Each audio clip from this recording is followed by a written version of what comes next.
Bonjour tout le monde et bienvenue à ce nouvel épisode de On se touche la planche. Et oui, on se la touche. Déjà un 6e épisode pour On se touche la planche. D'entrée de jeu, je veux vous dire merci à tous ceux et celles qui ont pris le temps de m'écrire, de commenter le dernier épisode. Je vous avais posé des petites questions à savoir qu'est-ce que vous pensiez. Je suis vraiment content d'avoir votre feedback, votre rétroaction sur le contenu que je mets de l'avant sur ma chaîne. Donc c'est vraiment apprécié. Sans plus tarder, bien, on commence dans le vif du sujet et je vais vous parler de hockey et de Patrick Laine. Je pense que c'est pas un secret de Polichinelle. Il s'est passé tellement de choses cette dernière semaine.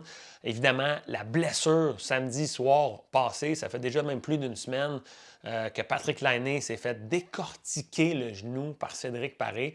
C'était tellement pas une scène agréable à voir. Le beau momentum qui était créé avec Patrick Laine, les belles promesses qui venaient avec Patrick Laine se sont comme effondrées. C'est comme la belle au bois dormant, au Pinocchio qui perd son nez. Je ne sais pas si ça a rapport, ça. Là. Moi, ce que j'ai envie de partager avec vous, d'analyser avec vous, c'est la suite de ça. Qu'est-ce qui s'est passé après? On a eu un genre de 48 heures où c'était la panique au village. OK, Patrick Laine était out pour la saison. Écoute, t'es out. À un certain moment donné, cette semaine, on apprend que Patrick Laine sera à l'écart du jeu pour 2 à 3 mois avec une entorse. Une entorse? Dans tous les sens! Une entorse! Puis si on décortique encore un peu plus, on se rend compte qu'il y a eu 3 opinions de docteurs avant de finalement prendre celle qui faisait son affaire, je pense, là. Selon les rumeurs. Il y a vu 2 docteurs qui lui disaient « ce serait mieux d'aller avec l'opération ». Un autre « Moi, si j'étais toi, j'irais avec l'opération ». Il loue un jet privé, il s'en va voir un docteur, je ne sais pas trop où, aux États-Unis, qui lui dit « D'après moi, là, mon chum, 2-3 mois, tu vas être correct ». Comment ça s'est passé, cette conversation-là? Bon, ben bienvenue, Patrick, montre-moi donc ton genou. Oh, ben d'après moi, c'est moins pire que ça en a l'air, hein? Ah ouais, c'est moins pire? Ah ouais, moi je regarde ça, là. Tu vois, là, j'y donne des petits coups comme ça, là. Regarde, ton genou est là, là. Tu vois? Regarde, j'y touche, je le palpe. Moi, là, avec mon expérience, là, 2-3 mois, mets de la glace, repose-toi, puis tu vas être correct pour jouer au hockey, mon chum. Ah, ouais, ben merci beaucoup. Ouais, je m'attendais pas à ça. Je sais, ils disent tout ça. Je peux-tu voir votre diplôme qui est accroché sur le mur? Non. Non, on peut pas, là. Il reste là. Il reste sur le mur parce qu'il a été dur à accrocher. Je peux-tu m'approcher pour aller? Non, tu peux. Il faut que tu restes derrière le bureau. Ça, c'est... On regarde avec les yeux seulement. OK. La semaine passée, je vous ai dit que j'allais probablement avoir un invité vraiment intéressant et c'est le cas. C'est Gilles Milot, qui est président de l'Association des ovnis. Là, je dis n'importe quoi. Donne-moi 2 minutes, je vais aller voir c'est quoi son vrai titre. Là. Association québécoise d'ufologie. Pourquoi je veux vous parler de ça? C'est que cet été, OK, c'était les Perséides, comprends-tu? Puis on était avec un couple d'amis. Ici, moi, j'habite en campagne, puis les ciels sont très étoilés. Tu sais, la nuit, c'est beau.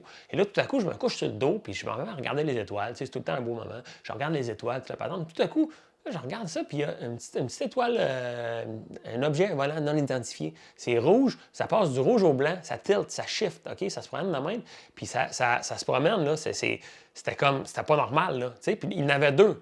Puis là, tout à coup, ils s'échangent comme des lasers. Je te jure, je suis pas en train de faire un sketch, c'est ce que j'ai vu. Ils s'échangeaient comme des lasers, puis ils se promenaient, mais c'était tout petit, il fallait quand même avoir les... La manière, j'allais chercher mes lunettes, parce que...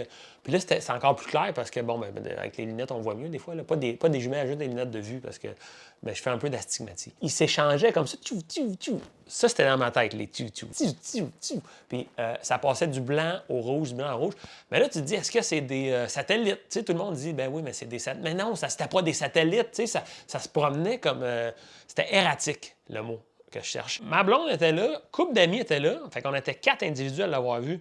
Mais on dirait que le seul qui était comme on the edge, c'était moi. Les autres, ils étaient comme, ah ben ouais. J'étais comme, Chris, êtes-vous mort de l'intérieur? Chris, on assiste à quelque chose de complètement débile mental. Ils sont là, là! Ils sont là! Donc, tout ça pour dire qu'aujourd'hui, j'ai le plaisir d'avoir à l'émission Gilles Milot, le président de l'AQU, l'Association québécoise de l'ufologie. Salut, Gilles! Bonjour, Daniel. Pour le bienfait des téléspectateurs, des gens qui nous écoutent, peux-tu juste me dire qu'est-ce que c'est que l'AQU, finalement?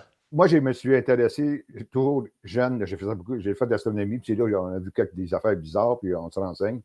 Puis en se renseignant, on s'aperçoit qu'on n'est pas tout seul. On a vu des affaires bizarres. J'ai décidé créer une association. Qu'est-ce qu'on a mis sur pied? C'est que chaque division de territoire, là, comme mettons l'Outaouais, la Gaspésie, la Naudière, le Laurentide, on a décidé de mettre des directeurs régionaux dans ces régions-là, puis nous, créer le site web dans lequel on reçoit un rapport d'observation. Si c'est ce qu'on appelle un fly-by,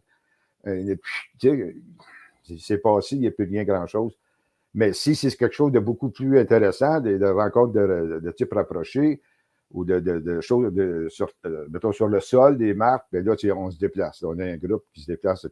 Oh, OK. Des rencontres de type rapproché, des marques au sol. Qu'est-ce que vous avez reçu, vu comme témoignage, comme, tu sais, mettons vraiment, qu'est-ce qui est marquant, là? Un couple qui aurait été enlevé en partant du cinéma vers Saint-Eustache, qui aurait été puis sous régression hypnotique, ils se voient dans le vaisseau, ils ont eu des expériences, pas des expériences, des vérifications chirurgicales dans les organes génitaux.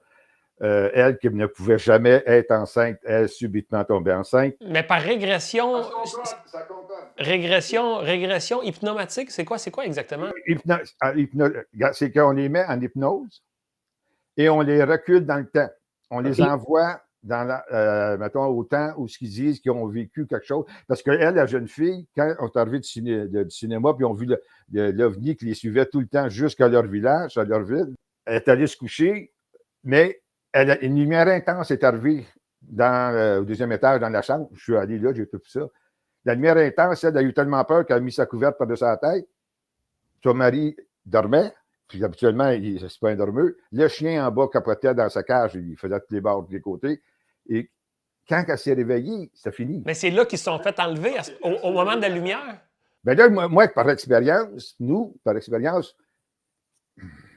s'est sûrement passé quelque chose.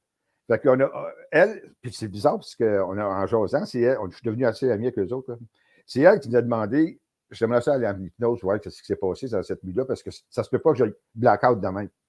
Et c'est là qu'on a appris, après 2-3 séances, tout ce qui s'est passé. Puis ils sont jamais ensemble. Là. Quand on fait la régression hypnotique, ils sont séparés. Ils sont pas, elle est là, lui est dehors, ou ailleurs. On n'est jamais ensemble. Puis tout concordait. Puis l'affaire, c'est que lorsque elle ne pouvait pas avoir d'enfant, il ne pouvait pas avoir d'enfant. Sur la table, elle nous a dit, puis ça, à l'heure d'un souper ufologique, il y avait plusieurs témoins qui étaient là, quand elle nous a raconté ça, ils lui ont inséré un tube dans le vagin. Et c'est là que, c'est là. Elle a tombé enceinte. Le médecin, comment ça se fait? Mais ça veut-tu dire qu'elle serait enceinte d'un extraterrestre? J'ai connu son petit gars, quand j'ai parlé au père, à son mari, là, avec qui, comme j'ai dit, j'ai une très, très bonne relation, il m'a dit, son petit gars, il est différent. Il a des dons. Oh mon Dieu! Hey, mais c'est tellement gros cette histoire-là, c'est incroyable. Ça ouvre la porte à. On a même un autre, deux jeunes filles. La plus jeune a mal au poignet. Sa mère a dit, pouvez-vous savoir ce qui est arrivé? Elle ne sait pas pourquoi elle a mal au poignet comme ça. On la met en régression. Là, elle nous compte, elle est dans une vapeur. Non, elle est dans une tente en premier, elle voit une grosse araignée.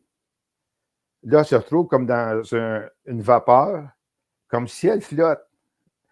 Il y a un plancher translucide. Elle arrive dans un endroit où c'est aussi translucide, mais elle voit des gens. Une personne, entre autres, qui pense que c'est sa tante, couchée sur des tables avec des entités. On lui demande, on ne lui met rien, on ne fait aucune contamination. On lui demande qu'est-ce qu'elle voit. Encore la petite, elle dit, je connais pas ça. Elle dit, elle voit des écrans, des affaires, des entités. On lui demande de nous décrire ces entités. C'est des petits gris. Vraiment, la description parfaite des petits gris. C'est quoi des tigrés? Est-ce que je ne suis pas familier avec le jargon, là, des tigrés? Oui, des petits gris, c'est des extraterrestres que tout le monde ils disent qu'ils ont vu. Des grosses têtes, des grands yeux. Regardez ça. Des grands yeux. Attends une seconde, OK? Fais-tu 2 secondes? Je ne mettrai pas mon masque, on va être trop l'air fou. Ça, c'est un petit gris. OK. Là, elle regarde ça. Tout à coup, les entités qui sont après travailler, expérimenter sur les personnes qui sont là, ils arrêtent, ils se retournent, ils la regardent.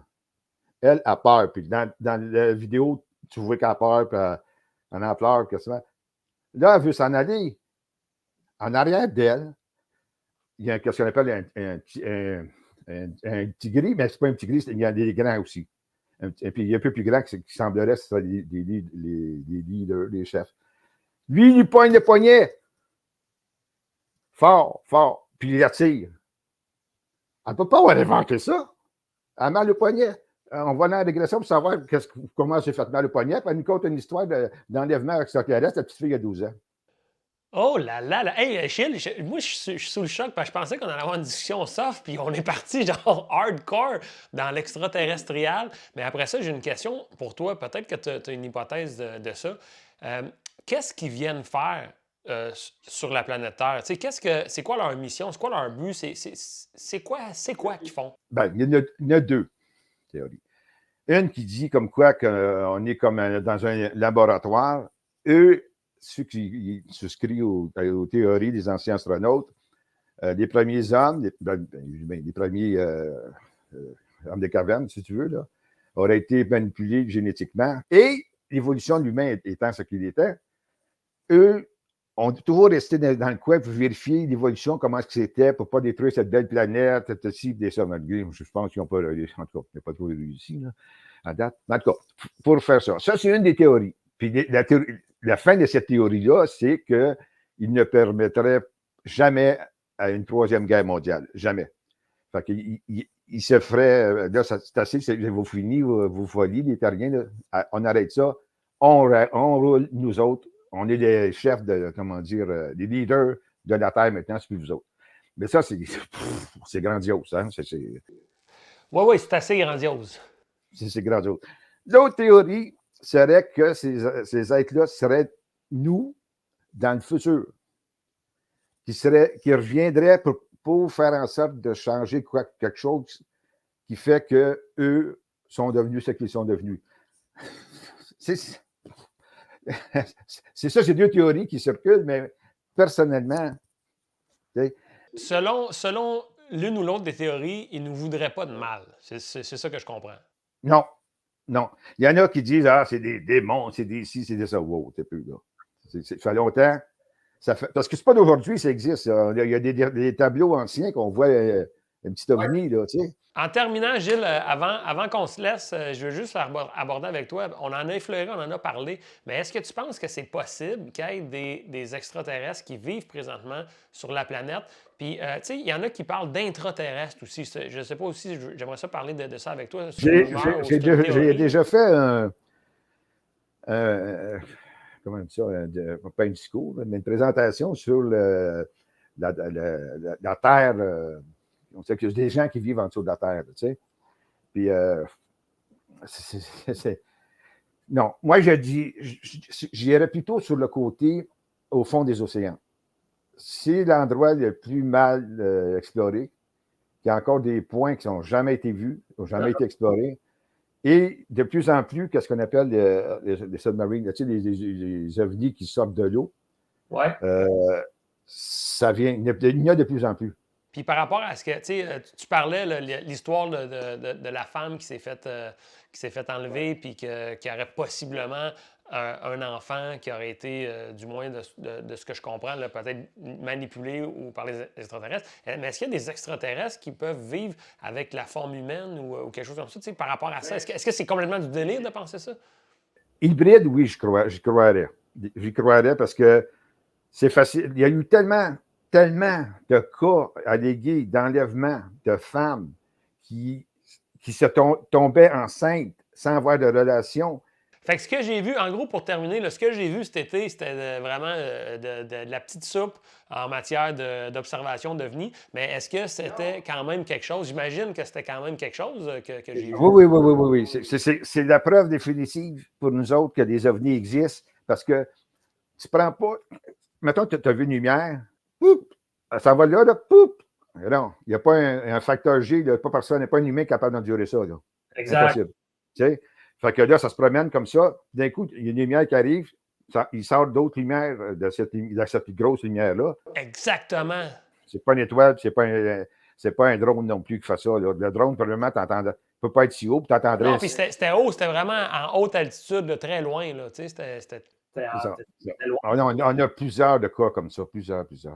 Gilles Milot, président de l'AQU, merci énormément d'avoir pris le temps de parler avec moi aujourd'hui. Pour ceux qui veulent poursuivre la discussion ou en apprendre plus, on les invite à aller voir votre site web qui est... peux-tu juste me répéter le site web? www.ovni-expert.com, mais vous pouvez écrire AQU.com, vous allez tomber dessus de façon ou le Facebook. Hey, c'était vraiment le fun, la discussion avec toi, Gilles. Je te souhaite de passer une belle journée. Puis, merci beaucoup, toi aussi. Anytime, Daniel, ouais. Tu peux communiquer avec moi. Ah, ça marche. Bonne journée. Merci, Gilles. Et oui, c'était ça cette semaine, On se touche la planche. C'était une entrevue passionnée avec un homme passionnant sur un sujet complètement fou. Je me considère peut-être chanceux d'avoir seulement vu des extraterrestres ou des objets volants non identifiés de loin et de ne pas avoir été moi-même enlevé par des extraterrestres. Fait que sur ces belles paroles, là, je vous invite à liker mon épisode, vous abonner à ma chaîne et soyez de retour la semaine prochaine pour un autre épisode de On se touche la planche. Salut! Bonne semaine, portez-vous bien.